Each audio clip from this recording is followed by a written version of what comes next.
Good morning friends आपण मैंने देखुं आपणकर प्रिय चैनल सिद्धांत ऑफिशियल। आज आम जाना क्रिकेट जगतर टॉप 5 बड़ खबर, तेणु भिडटी को शेष पर्यंत निश्चय देखु।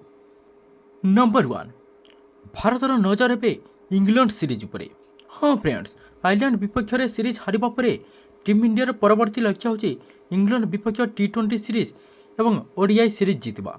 यह सीरीज जुलाई 1 रु आरंभ होब एवं दल पर यह जबरदस्त कमबैक कर सुजोग रही। नंबर 2, रचिन रवींद्र नुआ रेकर्ड। भारत में जन्मित न्यूजीलैंड युव तारका रचिन रवींद्र इंग्लैंड विपक्ष टेस्ट 4000 इंटरनेशनल रन पूरण कर सफलता पर क्रिकेट जगत अभिनंदन श्रेय छुटी। नंबर 3, बेन स्टोक्स बड़ घोषणा।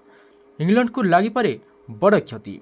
हाँ friends, England star allrounder Ben Stokes international cricket अवसर नेबार घोषणा कर घोषणा क्रिकेट जगत को आश्चर्य कर देइछि। Ben Stokes career England cricket एक स्वर्णिम अध्याय भाव में स्मरणीय रहिबो।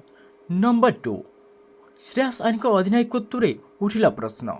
आयरलैंड विपक्ष में सीरीज हारिबा परे भारतीय अधिनायक श्रेयस अय्यर नेतृत्व को नहीं अनेक प्रश्न उठी। मैच पर से कहते जे दल भल क्रिकेट खेली पारे नहीं एवं आगामी इंग्लैंड सीरीज रे भूल को सुधारिबा को चेष्टा करिबु।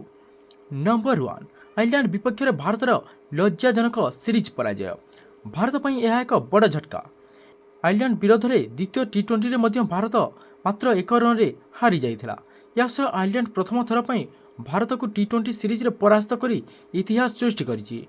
भारतीय बैटिंग चाप संभाली पारि नथिला एवं शेष मुहूर्त में मैच हाथछड़ा कर देइथिला। यह थिला आज टॉप 5 क्रिकेट खबर। आपण मानकु केउ खबरटी सबुठारु अधिक आश्चर्य करछि हमकु कमेंट बॉक्स रे निश्चय जणांतु। वीडियोटी भल लागिथिले लाइक करि दियंतु एवं प्रतिदिन एभली ताजा खबर जानिबा पई चैनल टी को सब्सक्राइब करि दियंतु।